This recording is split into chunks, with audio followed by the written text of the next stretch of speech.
एक चीज मैंने बोली मेथी का दाना, ऐसी एक दूसरी चीज और बताता हूं जो बहुत अद्भुत है, वो भी आपके घर में हो तो मजा आएगा। वो कई बीमारियों को दूर करने की उसमें भी शक्ति है, और वो है पान में लगाया हुआ चूना। चूना खाइए, हाँ चूना लगाइए मत, चूना खाइए। और मेरा सबको कहना है तंबाकू मत खाइए, चूना खाइए। हाँ चूना बहुत ही अद्भुत है, जैसे मेथी का दाना अद्भुत है ऐसे ही चूना बहुत अद्भुत है। चूने की ताकत भी यही है जो मेथी के दाने की है। वात से जुड़ा हुआ कोई भी रोग शरीर का बंद करने का, खत्म करने का, समाप्त करने का ताकत चूने में भी है। गुर्दे दुखते हैं, कमर दुखती है, कंधा दुखता है, मणके का त्रास हो गया है, हड्डी में गैप पड़ गया है, ये सभी औषधि के रूप में चूना चलता है। चूना खाइए। अब कैसे खाना, कैसे खाना, कितना खाना? चूना बाजार में मिलता है, आप सब जानते हैं। पान की दुकान में मिलता है, आप सब जानते हैं। वो चूना ले आइए। उस चूने को थोड़ा सा मात्रा में 1 ग्राम चूना और 100 ग्राम दही, 1 ग्राम चूना 100 ग्राम दही दोनों मिलाइए और दही को खा जाइए। और दही नहीं है तो ताक, 100 ग्राम ताक, 1 ग्राम चूना दोनों मिलाइए और पी लीजिए। ताक भी नहीं है तो कोई भी जूस, ऊस का रस, संतरे का रस, मौसम्बी का रस, द्राक्ष का रस, टमाटर का रस, कुछ भी रस में चूना मिलाइए और पी जाइए। 1 ग्राम एक ग्राम रोज का काफी होता है। गिन के 1 ग्राम कितना होता है मालूम? बिल्कुल थोड़ा सा, एक तो चम्मच होती है ना, 1 चम्मच भर के टी स्पून, उसमें लगभग 15 ग्राम चूना आता है। अब उसके 15 हिस्से कर दीजिए तो 1 ग्राम रहेगा। तो 1 ग्राम चूना 100 ग्राम दही, 1 ग्राम चूना 100 ग्राम ताक, 1 ग्राम चूना 100 ग्राम कोई भी फल का रस, और कुछ भी नहीं मिले तो पानी में चूना मिलाइए, पानी पी जाइए। तो अब क्या क्या ठीक कर देगा? गुर्दे का त्रास जिनको भी है, गंभीर से गंभीर गुर्दे का त्रास है, चूना बिल्कुल ठीक कर देगा। कमर दुखती है, चूना ठीक कर देगा। कंधा दुखता है, चूना ठीक कर देगा। मनके का त्रास है, चूने से ठीक हो जाएगा। मनके के अंदर गैप आ गया, जो दुनिया की कोई दवा ठीक नहीं कर सकती, उस गैप को चूना उस गैप को भर देता। दांत कमजोर हो गए हैं, चूने से मजबूत हो जाते हैं। दांत हिल रहे हैं, वापस जम जाएंगे। मुंह में बदबू आती है, चूना खाएंगे कभी नहीं आएगी। रात को नींद अच्छी नहीं आती, चूने से बहुत अच्छी नींद आएगी। पेट में भूख नहीं लगती, चूना खाओ, बहुत अच्छी भूख लगेगी। और जिन बच्चों को ऊंचाई नहीं बढ़ती, उनको चूना खिलाओ, ऊंचाई बढ़ेगी।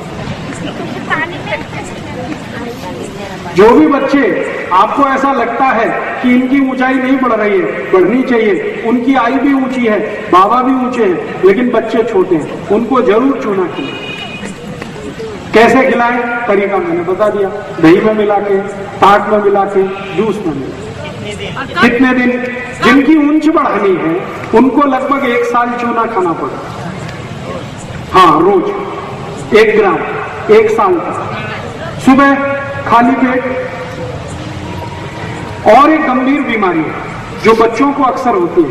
आपने देखा है कई बच्चे ऐसे होते हैं जिनको मतिमंद है, देखा है ना, मतिमंद बच्चे। मतिमंद बच्चों की सबसे अच्छी औषधि है यही चूना।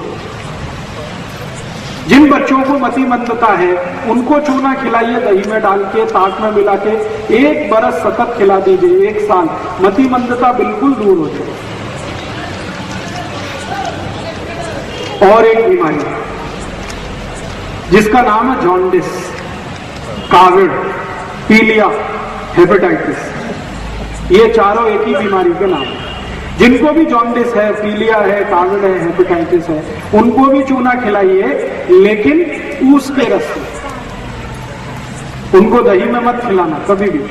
जिनको काविड है, पीलिया है, जॉन्डिस है, हेपेटाइटिस है, उनको चूना कभी भी दही में नहीं खिलाना, ताक में नहीं खिलाना।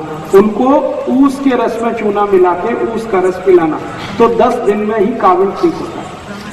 प्रमाण वही, 1 ग्राम चूना, 1 गिलास ऊस का रस।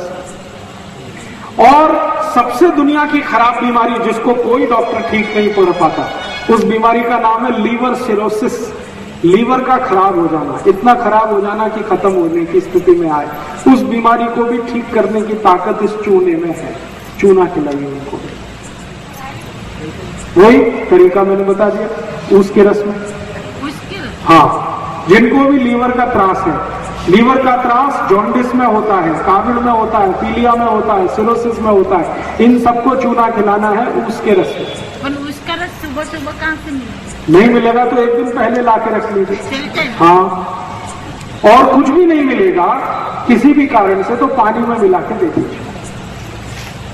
और चूना किस बीमारी में काम आता? बहुत ज्यादा दिन तक जिन्होंने शराब पिया है और शराब पी के शरीर उनका खराब हुआ है, उनकी सबसे अच्छी औषधि है चूना। ज्यादा दिन जो शराब पिए हुए लोग होते हैं उनके शरीर के अंदर के अंग बहुत खराब हो जाते हैं, उनको अगर ठीक करना है जिंदगी में तो उनको भी चूना खिलाएं।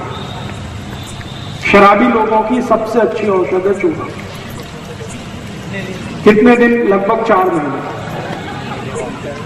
और चूना किसको खिला सकते हैं? कुछ ऐसे लोग आपने जिंदगी में देखे होंगे, कुछ ऐसे बच्चे भी आपने देखे होंगे जिनमें पढ़ाई करते समय कुछ खास तरह के उनके सिम्टम्स आ जाते हैं। जैसे कई बच्चों को मैंने देखा है जब परीक्षा आएगी तो बुखार आ जाएगा। तो ऐसे बच्चों की सबसे अच्छी औषधि है चूना। कोई ऐसे बच्चे हैं जो स्कूल जाने के नाम से ही रोना शुरू कर देते। सवेरे हुआ, स्कूल का समय आया और उन्होंने चिल्लाना शुरू किया और ऐसे ऐसे बातें बताएंगे, पेट में दर्द हो रहा है। वो उसी समय होगा जब स्कूल जाने का टाइम है। आप बोलो स्कूल मत जाओ, दर्द तुरंत ठीक हो जाए। ऐसे बच्चों की सबसे अच्छी औषधि है चूना। जिनको परीक्षा के नाम से डर लगता है, बुखार आ जाता है, स्कूल जाने से घबराते हैं, स्कूल जाना बिल्कुल नहीं चाहते, पढ़ाई से कतराते हैं, पढ़ना बिल्कुल नहीं चाहते, ऐसे सब बच्चों की औषधि है चूना। पानी में डाल के दे दो, दही में डाल के दे दो, ताक में मिला के दे दो, जूस में मिला के दे दो। और मेरी तो आप सबको एक छोटी सी सलाह है कि आपके घर में पानी भरने का तो घड़ा है ना मिट्टी का, उसमें सुबह सुबह चूना डाल दो, सब लोग पी लेंगे तो चक्कर ही खत्म हो गया ना। आप रोज मिट्टी के घड़े में पानी भरते हैं, पानी भरते ही थोड़ा सा चूना डाल दो, दिन भर वो पानी कोई भी पिएगा, सबके शरीर में चूना जाएगा, सबके काम आएगा। कितना डालें? अगर 15 लीटर का घड़ा है, 15 लीटर का, तो उसमें कम से कम 5 ग्राम चूना डाल दो। 20 लीटर का है तो 6 से 7 ग्राम चूना डाल दो, और 30 लीटर वाला घड़ा है सबसे बड़ा तो उसमें 10 ग्राम तक चूना डाल दो। चूना वही जो पान की दुकान में मिलता है, लेकिन पान वाले से जब भी चूना लाओ तो कहना हमको सेंट मिलाया हुआ नहीं, बिना सेंट मिलाया हुआ चूना दो, गीला चूना कभी भी लाना है और उपयोग करना है तो गीला ही उपयोग करें। तो पान की दुकान में 2 तरह का मिलता है, एक तो सेंटेड है जिसमें खुशबू मिलाई हुई है, वो पान वालों के काम का, वो आपके काम का नहीं। आप उनको बोलो बिना सेंट मिलाया हुआ दे दो, वो आप ले आओ। और अगर पान की दुकान में ना मिले तो बाजार से सीधे चूने का पत्थर खरीद लाओ, पानी में डाल के 2-4 दिन उसको छोड़ दो, 2-4 दिन में पानी ऊपर आ जाएगा, चूना नीचे बैठ जाएगा। इस पानी को हटा दो, चूने को उपयोग करना शुरू कर दो। और चूने की कोई एक्सपायरी डेट नहीं है और चूने का कोई साइड इफेक्ट नहीं है। हाँ, एक चीज आप ध्यान रखना जिंदगी में हमेशा, आप में से किसी को भी अगर पथरी का रोग है, गॉल ब्लैडर में पथरी बनती है, किडनी में पत्थर आता है, इनको कभी भी चूना नहीं खाना है। चूना नहीं खाने वाले एक ही कैटेगरी के मरीज हैं जिनको पथरी की शिकायत है, गॉल स्टोन में या तो किडनी में।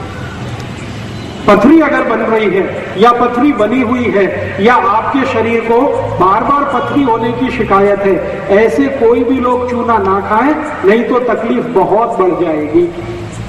बाकी कोई भी खा सकते। गीला चूना महीना, 2 महीना, 3 महीना कभी भी खराब नहीं होता, पानी डालते रहिए, चूने का उपयोग करते रहिए। लेकिन मेथी और साथ में खा, हाँ 1 मिनट, बात करता हूँ इस पर थोड़ी देर में, दूध और दूध के पदार्थ। जी, मेथी का अगर प्रयोग कर रहे और साथ में चूने का, अगर आपकी उम्र 70 वर्ष के ऊपर है तो आप मेथी और चूना दोनों साथ में प्रयोग कर सकते हैं। दोनों के बीच 1 तास का अंतर रखें। लेकिन 70 से कम उम्र है तो दोनों में से कोई एक ही आपके लिए अच्छा है। चाहे चूना ले लीजिए, चाहे मेथी का दाना ले लीजिए। आप चाहें तो दोनों ले सकते हैं। कैसे? थोड़े दिन मेथी का दाना ले लीजिए 1 महीने, फिर 1 महीने चूना ले लीजिए, फिर 1 महीने मेथी का दाना, फिर 1 महीने चूना, तो जिंदगी की सब बीमारी चली जाएगी। जी, पान के साथ जरूर खाइए, लेकिन उसमें कत्था मत लगाइए। चूने का पान खाइए, कत्था मत लगाइए, तो वो चूना भी आपके लिए बहुत उपयोगी है। पान खाइए चूने वाला, कत्था मत लगाइए। कत्था और चूने का दुश्मनी है, इसलिए कत्थे के साथ कभी भी चूना नहीं खाना है। कत्था चूना दोनों साथ नहीं खा सकते। आयुर्वेद में निषिद्ध है, खाली चूना खा सकते, कत्थे के साथ नहीं। जी, तो पान वाले को कहिए कि हमारे पान में खाली चूना लगा, कत्था मत लगा, बिना कत्थे का पान खाओ। जी, चूने से कोलेस्ट्रॉल कम होता है, चूने से ट्राइग्लिसराइड कम होता है, चूने से वजन कम होता है, चूने से शुगर कम होती है, चूने से बुद्धि बहुत बढ़ती है। शरीर के जितने भी हार्मोन्स का बैलेंस टूटा हुआ है, चूना वापस उसको स्थापित कर देता है। आई को जो 45 साल की उम्र में मासिक पानी बंद होने के बाद जितने भी त्रास है वो चूने से भी ठीक हो जाए। जो कुछ मेथी दाने से ठीक होता है वो चूने से भी ठीक होता है। रात में कम खाएं तो अच्छा है, दिन में सबसे अच्छा है। और दिन में भी सबसे अच्छा समय है सुबह का। साइड इफेक्ट एक ही है। अगर आपको पथरी बनने की शिकायत है तो साइड इफेक्ट चूने का आएगा, वरना किसी को भी साइड इफेक्ट नहीं आता। अगर आपको पहले से शरीर में पथरी बनने की शिकायत है तो चूना खाने पर इतना ही होगा कि पथरी फिर बन जाएगी। इसलिए आप पथरी बनने की शिकायत पहले दूर करिए। वो नहीं है तो कोई साइड इफेक्ट नहीं आएगा। अगर थोड़ा भी चूना ज्यादा खाया तो पेशाब के साथ शरीर के बाहर अपने आप निकल जाएगा। चाट के खाया तो चाट के खा लीजिए। जीभ की ताकत कितनी है ये इस पर निर्भर करता है। अगर आपकी जीभ टॉलरेट कर सकती है तो चाट के खा लीजिए, कोई दिक्कत नहीं। 1 ग्राम तक चाट सकते हैं रोज। पान के साथ चूल्हा लगा रहा उसमें कुछ डालना क्या? पान में सौंफ डाल सकते हैं, लवंग डाल सकते हैं, इलायची डाल सकते हैं, दालचीनी का पाउडर डाल सकते हैं, कत्था नहीं डाल सकते। हाँ, तो बिना कत्था डाले चूना लगा के खा लीजिए। बच्चे को लगभग, अगर आपका बच्चा थोड़ा उम्र में 15 साल के आसपास है तो उसको 1 ग्राम दे सकते हैं, लेकिन 15 से कम उम्र के जितने भी बच्चे हैं उनको आधा ग्राम ही काफी है। 1 ग्राम का आधा। कितने दिन देना? उनको लगभग, अगर आप मानसिक बीमारी के लिए दे रहे हैं, जिनको मैंने कहा ना मतिमंदता है, उनको तो 1 साल लगातार देना। ऊंच बढ़ाने के लिए अगर दे रहे हैं तो भी लगातार 1 साल देना पड़ता है। बाकी सभी बीमारियों में 3 महीने से ज्यादा देने की जरूरत नहीं। काविल के रोग में, जॉन्डिस में 10 दिन से ज्यादा देने की जरूरत नहीं। जी, गर्मी के सीजन में ले सकते हैं, चूने से कोई तकलीफ नहीं। अब मैं आपको एक बहुत महत्वपूर्ण माहिती देने जा रहा हूं, तो सभी आई ध्यान से सुने तो अच्छा है। कई बार क्या होता है कि घर में बच्चे पैदा होते हैं ना, छोटे बच्चे, तो 2-4 दिन होते ही उनको कावड़ हो जाता है। कई बार ऐसा जॉन्डिस होता है, और वो जॉन्डिस कई बच्चों की जान ले लेता है। और आजकल ऐसी बहुत केस आ रहे हैं। तो मेरा एक निवेदन है कि जिनके भी घर में नया बच्चा आया है वो आई को नियमित रूप से चूना खिलाइए, तो उसका जो दूध है, दूध में चूना आएगा और बच्चे को मिल जाएगा, तो उस बच्चे को कभी भी काबिल नहीं आएगा। मुझे दिन रह गए। हाँ, अगर आई को 8 महीने पूरे हो गए तो चूना खिलाना शुरू कर दो। लगभग 7 महीने से भी दे सकते हैं। आई को कैसे देना है? सुबह सुबह नाश्ते के समय दही और चूना दोनों मिला के दीजिए। 100 ग्राम दही, 1 ग्राम चूना गर्भवती गर्भस्थ आई को जरूर दीजिए, ताकि उसके बच्चे को काविड़ ना हो। जो आई भी गर्भावस्था में चूना खा ले 1 महीने, उस आई के बच्चे को कभी भी काविड़ नहीं होता, जॉन्डिस होता है। और उस आई का बच्चा स्वस्थ और तंदुरुस्त होता है और आई को कभी सिजेरियन नहीं होता। अगर चूना खाया है आई ने, 1 महीने भी लगातार खाया है, तो आई को सिजेरियन ऑपरेशन की जरूरत नहीं पड़ेगी, नॉर्मल डिलीवरी होगी, बच्चा स्वस्थ होगा, तंदुरुस्त होगा। इसलिए मेरा निवेदन है कि घर में कोई भी आई गर्भावस्था में हो तो सवेरे दूध में नहीं, सॉरी माफ करिए, दही में चूना मिला के देना शुरू कर दें। और उसी आई को एक काम और करेंगे तो और भी अच्छा है। सवेरे तो दही और चूना देना और रात को उस आई को गाय का दूध और तूप मिला के देना। गाय का दूध और उसमें मिलाया हुआ तूप, 1 गिलास दूध में कम से कम 2 चम्मच तूप रात को देना और सकाड़ी दही और चूना देना, नहीं तो ताक और चूना देना। ये 2 चीज अगर नियमित रूप से 2 महीने 3 महीने आई को दे दिया गर्भावस्था में, तो डिलीवरी नॉर्मल होगी, बच्चा स्वस्थ होगा, तंदुरुस्त होगा और उस बच्चे को भविष्य में कोई भी रोग और बीमारी जल्दी नहीं आएगी। उस बच्चे को लस देने की भी जरूरत नहीं पड़ती। ये जो पोलियो का लस देते हैं ना, हेपेटाइटिस बी का लस देते हैं, जो बच्चों की आई में चूना खाया है गर्भावस्था में, उन बच्चों को कोई भी लस देने की जरूरत नहीं होती। उनका शरीर का रेजिस्टेंस पहले से ही इतना अच्छा होता है कि कोई भी बीमारी को वो झेलने की ताकत पहले से रखता है। मैंने ये प्रयोग 100 आई के करके देखा पिछले 6 साल, और उन सभी के बच्चे बिना सीजर हुए हैं, बच्चे तंदुरुस्त हैं, स्वस्थ हैं। किसी को भी पोलियो वैक्सीन नहीं दिया आज तक। कोई बच्चा उसमें 2 साल का है, कोई 3 साल का भी है। और 3 साल की उम्र में जो बच्चे हैं उनका IQ यानी बुद्धि इतनी तेज है कि कक्षा 1 और 2 के बच्चों को भी मात करते हैं। उनमें से एक छोटी बेटी है, अकोला में है, उसका भी एडमिशन कराया 3 साल की उम्र में, तो उसके स्कूल की प्रिंसिपल बोलती है कि इसको 3 क्लास के बच्चे से भी ज्यादा ज्ञान है। अभी उसका एडमिशन KG में हुआ है। इतना IQ तेज है, रिसेप्टिविटी इतनी तेज है, और ये सारा का सारा प्रभाव है चूने का। वो आई ने गर्भावस्था में नियमित रूप से 4 महीने चूना लिया है, उसकी बच्ची बहुत ही स्वस्थ तंदुरुस्त है, कभी दांत निकलते समय बीमारी उसको हुई नहीं। बच्ची को सर्दी जुकाम आज तक 3 साल हो गया, कभी आया नहीं उसको, बुखार को भी हुआ नहीं। पूरे अकोला शहर में चिकनगुनिया हुआ, उस बच्ची को नहीं हुआ, उसकी आई को भी नहीं हुआ। जी क्या बोला? सर्दी सर्दी सर्दी, जिनको बार बार सर्दी होती है, बार बार सर्दी होती है, ऐसे बच्चों को भी चूना दीजिए। तरीका वही है, पानी में मिला के, नहीं तो दही या ताक में। तो ये चूना मैंने देखा है 48 रोगों को ठीक करने की ताकत रखता है, अकेला चूना। पेशाब की तकलीफ में अगर रुक रुक के पेशाब आती है, उनको चूना मत देना। रुक रुक के जिनको पेशाब आती है, ड्रिबलिंग जिसको कहते हैं, उनको चूना नहीं देना, बाकी किसी को भी दे सकते हैं। अभी चूना और मेथी 2 औषधि की माहिती मैंने आपको दी, समझ में आई? अभी तीसरी एक माहिती और